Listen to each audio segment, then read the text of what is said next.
মিশরের একটি সাইডে খননের সময় প্রত্নতাত্ত্বিকরা ১০০-র বেশি কুমিরের মমি আবিষ্কার করেছেন।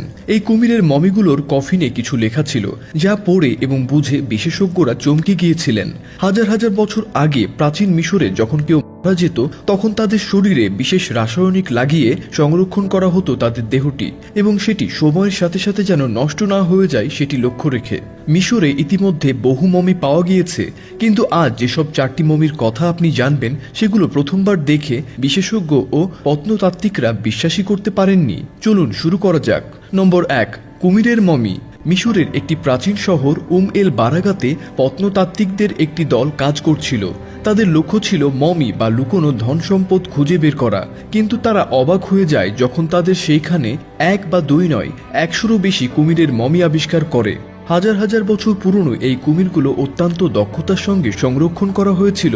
প্রথমে প্রত্নতাত্ত্বিকদের বুঝতে অসুবিধা হয়েছিল কেন মানুষদের বদলে কুমিরকে মমি করে রাখা হয়েছে। পরে এই কুমিরদের কফিনে লেখা কিছু বার্তা পাওয়া যায়, যা এই রহস্যকে নতুন দিকে নিয়ে যায়।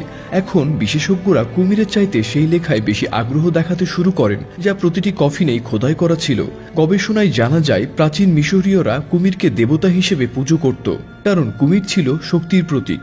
সেই যুগে তারা এমন মূর্তিও তৈরি করত যার মাথা হতো কুমিরের মতো এবং শরীর হতো